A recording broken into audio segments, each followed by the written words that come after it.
Hello everyone, welcome to my author interview video for Pawns of the Prophet, the second installment of Kuranes. So Pawns of the Prophet closes off what I call the Quaos cycle. The first two books of Kuranes, Gods of Kuranes and Pawns of the Prophet, are the Quaos cycle. The next three, books 3, 4 and 5, will be called the Absolution cycle. And this is why these newer editions of books 1 and 2 are called the Absolute editions. These were changed and reimagined and a lot cut out of them to make them much more concise and to fit into this much more detailed and more crystallized universe that will develop and be shown throughout the rest of the series. The book is split up into different planet-based or culture-based perspectives in the same way that Gods of Kuranes was. And for the first time then we'll see how Kuranes develops. Kuranes is very much, as you know, the series is a sci-fi fantasy crossover, and for the first time now you'll see the fantasy elements really coming into this now when you get to the part of Pawns of the Prophet that is set entirely on Kuranes.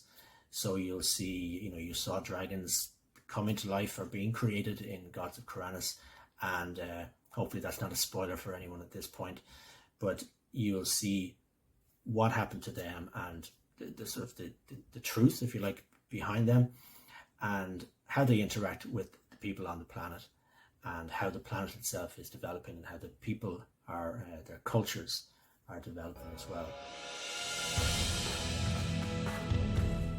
So as you see from the blurb and other information, the Pawns of the Prophet begins a century after the events of Gods of Kuranes. So the aftermath of the Cage, the transitional period that saw the construction of the shield beginning, the shield that you'll see on the cover of Pawns of the Prophet. And this is a very intricate mechanism that's around the planet. It's not just defensive in terms of protecting the people of Earth against the Quaos who showed up in Gods of Kuranes, but also in dealing with things on the planet in relation to climate change and so on. This was something that was at the heart of the story from way back. We're probably talking about 20 odd years since the original story was written that led to Pawns of the Prophet. So I think back then everyone was talking about the ozone layer and early talk about global warming and so on. So it was something that I remember speaking to someone about in Trinity College at the time who dealt with things to do with the holding capacity of the planet and the environment and so on. So it's I really enjoyed sort of conceptualizing this huge structure, that would actually protect the planet in this way. Now, there are lots of new species and cultures and other worlds mentioned now that we're moving forward in the Kuranes universe. So in Pawns of the Prophet, you'll meet the Sori, the Quastan, the Vestal, and of course the Eleri. The Eleri are hugely important. I'm looking forward to exploring the Sori as things move forward. They have this connection. I'll mention that the Eleri have a major connection to the sentience, which is the universal consciousness, but the Sori have their own unique understanding of what the sentience is, and they know a lot more than they should in this in this universe that the Prophet Naveen seems to overlook, and he seems to, or to oversee, we might say, and he seems to know what's going on. So the main characters then in Pawns of the Prophet, Samuel Vaughter is a sort of a Tony Stark, or you might even think of an Elon Musk character, make of that what you will. But Samuel Vaughter is a tech mogul, and he has military contracts with the government, and he's heavily involved in advanced technology. He has inherited, as some of you will have read in the prologue of book 2 that was included in Gods of Kuranes, he has inherited his grandfather's legacy of the Quaos technology that was taken and explored in the wake of the Cage event from Gods of Kuranes. And so he's a lot of tech and a lot of power at his disposal. Samuel Vaughter is a dark character. He's darker and more arrogant than Tony Stark, if such a thing is possible. He's definitely not as lovable as Tony Stark. Nothing like how Tony progressed, how his character arc progressed. You get a hint about his background and how he is. So one of the main characters, Abigail Saran, is a ship's captain, and she commands the Argo. And the Argo is owned by Samuel Vaughter, who, as I said, is this tech mogul and this hugely important and powerful character. And he has contracts with the government. He works hand in hand with the top guy in the government, or the person who becomes the top guy, Kai Zedek. And Abigail takes the Argo when she is forced to search for her daughter. Her daughter Hannah is kidnapped and taken across the galaxy. She doesn't really know where she is gone, but she's told that she has to find a certain individual who will help her locate her daughter. And this is where her plot expands and how she gets pulled into everything. So another important figure then is Arian Echad, and he is a descendant of Adam Echad, who was the captain of the Nostradamus in Gods of Kuranes. And as we will know, I hope there's no spoilers here for anyone, but as we know, Adam was killed, and then Valentina, his partner, was pregnant at the end of Gods of Kuranes, and this is the line that leads to Arian.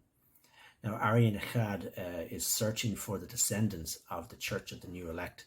These are the people who were given to Karak, overseer Karak Tean of the Garen. They were given to him by the Quiet Council, and no one knows what happened to them. And it's not nice to know that people of your species are taken away on another planet and possibly being experimented on or using for some nefarious purposes. So Arian Echad wants to hunt them down, and he also has his own things going on. He's a very, very important figure. It was hinted at in book 1 that the Echad line was hugely significant, and he has a special connection to the Sentients, and we'll see that developing, and he becomes a pivotal figure in the major plot that develops. There's a major focus on, if it wasn't picked up by readers in book 1, but there's a major focus on death and the meaning of life and the afterlife and so on. There are little hints of it here and there in Gods of Kuranes, but it's a lot more explicit in Pawns of the Prophet, because Samuel Vaughter suffers from what's called death anxiety, a constant fixation on the ending of life, that his life will end. And so he has a lot of anxieties and a lot of reasons to keep himself moving forward, and his ambition is tied into this. There are questions about why doesn't he have any children, and what does life mean to him, and why would he want to bring life into the world only so that it can end, so there's quite a dark undercurrent to his character. Some readers might pick up on the fact that I describe him as wearing grey all the time, and the idea is that he's neither black or white, and that he's this grey sort of operating between the lines character all the time. Another main character is Callan Reza. You might recognize the name Reza. It was only sort of incidentally mentioned in Gods of Kuranes. It was the surname for Nell, who was the confidant and aide to and lover of Cassandra Messina, the infamous counselor who set everything up with the Javis. So Callan Reza is a mercenary who is sent by Samuel Vaughter to Illyri, and Illyri is a planet from which the architects of the Shield hail, and Callan is sent out there in order to learn about them and to find out exactly what their motivations are, because they haven't had the people of Earth have had no contact with the Illyri species, and a century has passed. The Shield has been it's been under construction since the end of the events of Gods of Kuranes. I think it was almost an immediate transition to the construction there. So Colin Racey is sent out to O'Leary, and what he finds is a big shock for him, and a big shock, really, hopefully a bit of a shock for the reader as well. And there are other people that he encounters out there as well. So yes, the World Killer is back. The World Killer who showed up in Gods of Kuranes under the name Malik Ki Jen, and that was just a name that he assumed in order to fit into history at the time, or to fit into the timeline into which he had arrived. So the World Killer is here. He's very, very important, and you'll only see him in the first 5 books, just here and there. He just turns up here and there, not always in chronological order as if you were moving through books 1 to 5, and that was the next thing he did. That's not necessarily the case, so keep that in mind as you move forward. And as I said, I'm not going to tell any more of what happens after book 5, but you will learn a lot more about the World Killer as things move on.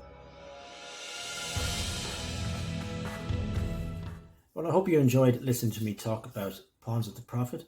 Kuranes is very much a passion project for me, and I'm looking forward to completing it. 7 books obviously is a big undertaking, but it's something that's well planned, and I know exactly how it's going to end. So I hope, that a certain author out there, his fans aren't too happy that things aren't wrapping up the way they expected.